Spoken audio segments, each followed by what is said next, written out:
the right to spend that money any way they wish, but they did us a big favor. They took 250 dangerous trained out. We didn't deport any U.S. residents. No U.S. residents were reported. I'm not going to argue with you on that point. Well, it's not an argument, but don't say we deported U.S. residents, because we didn't. I don't deport anybody. I'm not asking. But we didn't deport U.S. residents. I'm asking you whether we can see the details of the arrangements, including the funding details. I'm giving you the details. The arrangements are we provide law enforcement funding to El Salvador, among other countries. How they choose to spend that money internally. Welcome back to Conservative Call, Patriots. Before we dive into this absolutely incredible exchange from Capitol Hill, make sure you smash that like button and subscribe to stay informed about the real truth the mainstream media won't tell you. Senator Murray.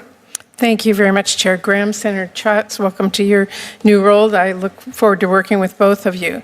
Secretary Rubio, I am deeply concerned that you have overseen a systemic campaign to dismantle USAID, impound billions of dollars that this committee actually provided, and unilaterally remake the Department of State without the slightest bit of concern that you lack the authority to do that without Congress. It has created chaos, it's caused preventable deaths across the globe, and it has undermined American leadership. As Ranking Member Schatz noted, what you've done is outright illegal, a complete violation of bipartisan appropriation laws, the Impoundment Control Act, and the Anti-Deficiency Act. Within hours of taking office, President Trump halted all foreign aid in flagrant defiance of the law.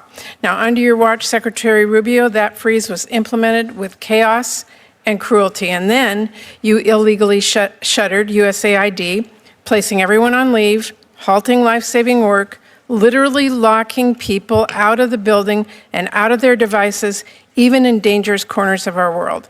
You paid people not to work, abandoned our partners across the globe, and chaotically recalled global staff, putting more than 1,600 Americans who served our country abroad in limbo. And when you shut down the USAID payment system, you even refused to pay for services provided before the illegal freeze. You fought all the way to the Supreme Court, against paying for services U.S. businesses already rendered with funding that Congress already provided. And I know you know, Mr. Secretary, but you lost. And I assume you need the reminder because to this day, you have not made all the payments that are required by our nation's highest court, and as a result, American companies continue to lay off American workers. And by the way, you do continue to lose in court, including just yesterday over your move to illegally replace the U.S. Institute of Peace Leadership, and in recent cases over international broadcasting. Now, eventually, Mr. Secretary, you sent Congress notice of your intent to collapse the USAID into state. Only you didn't consult with this committee. That's required by law. It came without justification, also required by law, and it came long after USAID was reduced to rubble. So sadly, disregard for our laws and values, to me, has sort of become a pattern of your tenor, revoking visas when someone writes an op-ed you don't like, or reaching a secret deal to use taxpayer dollars to jail U.S. residents in a notorious foreign prison, no due process, or pointlessly leaving food assistance to rot in storage. Actually, in Dubai, we now have 500 tons of high-energy biscuits that expire in July. They're bought, they're shipped, they're stored, all at taxpayer expense. But you've condemned them to waste, and that is one example of many. Now, another pattern that I'm deeply worried about is transparency. We have pressed you for information. Our staffs have sent you countless emails and briefing requests so we can do our job here. There are hundreds of unanswered requests and no effort to address them. And Mr. Secretary, that's got to change. Even your plan to reorganize the State Department came with no information on the 270 offices you are moving to eliminate, the proposed layoffs, or how USAID would be merged into state. I won't ask you whether impounding billions of dollars is legal. It is not. I won't ask you whether it's efficient to pay people not to work or fire them without determining staffing needs. But, and I won't ask you if cutting 91% of our counter-narcotic and law enforcement programs make us safer, abruptly abandoning agreements with allies makes us stronger, or ceding our global leadership to China makes us more prosperous. Of course not. We know that. We have worked together for years in a bipartisan way to advance U.S. interests and fund those programs. So with respect to my colleagues, how long are we going to sit here and watch this silently? Are we going to roll over as Trump tramples our laws and undermines our U.S. leadership, burns down what we have spent decades building, and let millions of people across our globe suffer and die? Or are we going to stand up, push back, assert our constitutional power of the purse? And to my colleagues on both sides, this is the moment to decide whether this committee continues to be a powerful bipartisan force, a force that I think we've all been proud of for a very long time, a force that is focused on safety and economic strength and national security, focused on leading the world in research and development and countering China and others with our soft power and our military power. Every single member of this committee knows what we are risking by letting this administration tear down so much. On USAID and other programs, we can always talk about how we can make things work better and other reforms. I don't think any of us are opposed to any of those considerations. We have been doing that in a bipartisan way for a long time. But that's not actually what Trump's fiscal year 2026 budget proposes. Mr. Secretary, I know you would like to give a 5-minute speech back to me, but I only have a few seconds left, and I do need some information from you. As I said, we have asked and have not gotten. Can you tell me, will you share the text and details with my staff of your agreement with El Salvador and any other similar arrangements, including the funding details that we need to have? Well, first of all, I'd like to respond to your 7-minute speech, which is primarily, I disagree like 99% of it. It's just not true. We've done nothing that's illegal. We've been in over 600 briefings to Congress. We've asked questions. We've answered questions repeatedly. We get hundreds of questions a day. We respond them as quickly as possible. And your characterization of the moves that we made Mr. Secretary, I would just tell you, we are here because we need the information so that we can write our budget and on a bipartisan. Well, you'll have the information you need to write a budget. Okay, so will we get the details on the El Salvador arrangement? Yes or no? Well, which Salvador arrangement? Your agreement that you've made with them about. Well, what agreement? The president of El Salvador agreed to take in 250 gangbangers, and we sent them. Funding details we have not gotten. We need to see what the costs are. Well, we haven't funded that. We've provided them law enforcement assistance. I know you just claimed that we cut all this law enforcement assistance. We've provided El Salvador and other countries law enforcement assistance. They have the right to spend that money any way they wish, but they did us a big favor. They took 250 dangerous trained out. We didn't deport any U.S. residents. No U.S. residents were reported. I'm not going to argue with you on that. Well, it's not an argument, but don't say we deported U.S. residents, because we didn't. I don't deport anybody. I'm not asking. But we didn't deport U.S. residents. I'm asking you whether we can see the details of the arrangements, including the funding details. I'm giving you the details. The arrangements are we provide law enforcement funding to El Salvador, among other countries. How they choose to spend that money internally is up to them. But I can tell you. Can you give me the details on the 200-plus offices you're proposing to eliminate? Sure, we've provided that. We need that. Can I get your commitment to give us those? It's part of our reorg. How about the details and justifications of your proposed rescissions from programs you claim are out of alignment with administration priorities? Are we going to get the details of that, funding priorities? On rescissions and empowerment and things of this nature, that's obviously an OMB function, and I would talk to them about that in regard to what's going to go on with that money. I can tell you the contracts we canceled. And I can list to you the contracts we canceled and the rationale why, because I went through them myself. Can you get those to us like today? So the contracts? Yes, and the funding arrangements that you've made. That's what I'm asking for. Funding arrangements with who? For any of the rescissions, for any of the funding, for any of the multiple congressional directives that you have given out, so that we as an appropriations committee can make our funding decisions. Sure, you're going to have all that information when you put together a budget.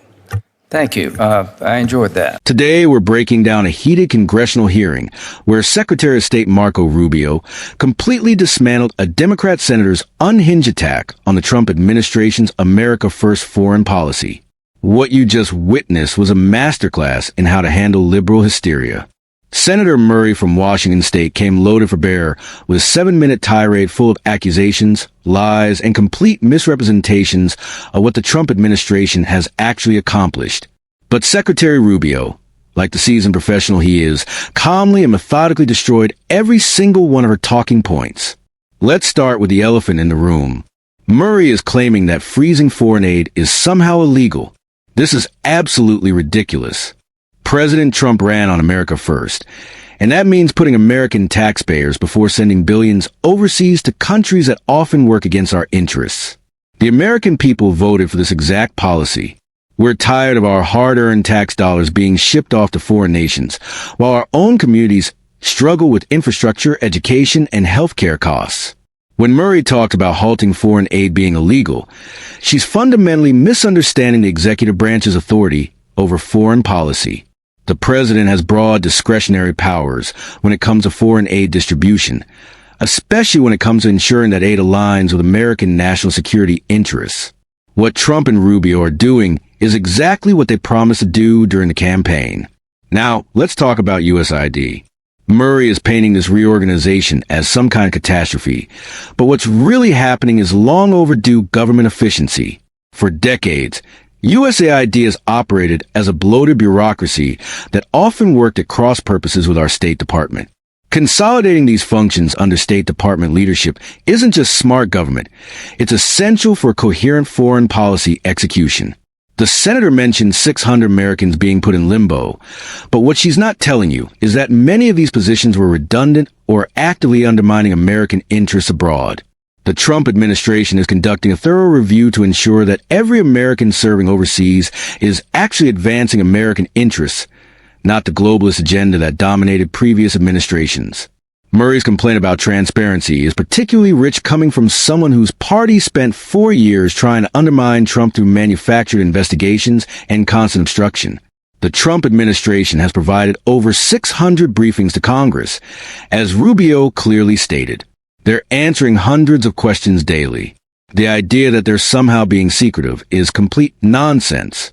The El Salvador arrangement that Murray keeps harping about is actually a perfect example of Trump's genius in foreign policy. Instead of allowing dangerous criminals to remain on American streets or in American prisons at taxpayer expense, we're working with our allies to handle these individuals in ways that serve both nations' interests. This is called diplomacy, and it's exactly what Americans voted for. When Murray talks about cutting counter narcotics programs, she's missing the bigger picture. The Trump administration isn't abandoning the fight against drugs. They're refocusing resources on securing our own border and stopping the flow of fentanyl and other deadly substances into American communities. That's where the real battle needs to be fought, not in endless overseas programs that have failed to stem the tide of drugs coming into our country. The senator's claim about food assistance rotting in storage is typical liberal emotional manipulation. She's taking isolated incidents and trying to paint them as systematic failures. Every large-scale operation has logistical challenges, but the Trump administration's approach of ensuring aid actually reaches people who need it rather than corrupt officials who steal it is the right approach. What really stood out in this exchange was Rubio's professionalism versus Murray's hysteria. She came with prepared talking points designed to create viral moments for her liberal base. Rubio came with facts, receipts, and a clear understanding of what the administration is actually doing versus what the Democrats are claiming. The Supreme Court case Murray referenced actually proves the administration's point. They're fighting to ensure that taxpayer dollars are spent responsibly and legally. The fact that they're willing to take these fights all the way to the highest court shows their commitment to doing things the right way, even when it's politically difficult. Murray's final plea to her colleagues about standing up to Trump reveals what this is really about. It's not about foreign aid or USAID employees. It's about resistance to the America First agenda that American voters clearly endorsed. She's upset that Trump is actually keeping his campaign promises and putting American interests first in our foreign policy. The reorganization of the State Department that Murray is complaining about is exactly the kind of government efficiency that conservatives have been demanding for decades. Why should we maintain 270 separate offices when many of them are duplicating efforts or working at cross purposes? Streamlining government operations saves taxpayer money and improves effectiveness. What Murray calls chaos, most Americans call accountability. For too long, our foreign aid programs have operated without proper oversight or clear metrics for success. The Trump administration is bringing business-like efficiency to government operations, and career bureaucrats who are used to operating without accountability are naturally resistant to these changes. The most telling moment in this entire exchange was when Rubio calmly stated that 99% of Murray's claims were simply untrue. This is typical of how Democrats operate. They create false narratives, repeat them endlessly in friendly media, and then act outraged when called out on the dishonesty. Patriots, what you're seeing here is exactly why we need strong conservative leadership in Washington. While Democrats are busy creating drama and obstructing progress, leaders like Marco Rubio are quietly doing the hard work of reforming our government and putting America first in our foreign policy. The American people are tired of being lectured by liberal senators who seem more concerned about foreign nationals than American citizens. We're tired of billions of dollars being shipped overseas while our own infrastructure crumbles and our communities struggle with crime and economic challenges. This hearing perfectly encapsulates why Americans voted for change. We want leaders who will stand up to the Washington establishment, reform bloated bureaucracies, and ensure that every tax dollar is spent in service of American interests. That's exactly what President Trump and Secretary Rubio are delivering. Make sure you stay subscribed to Conservative Call for more real analysis of what's happening in Washington. Share this video with your friends and family who need to understand what's really going on behind the scenes in our government. The mainstream media won't tell you these truths, but we will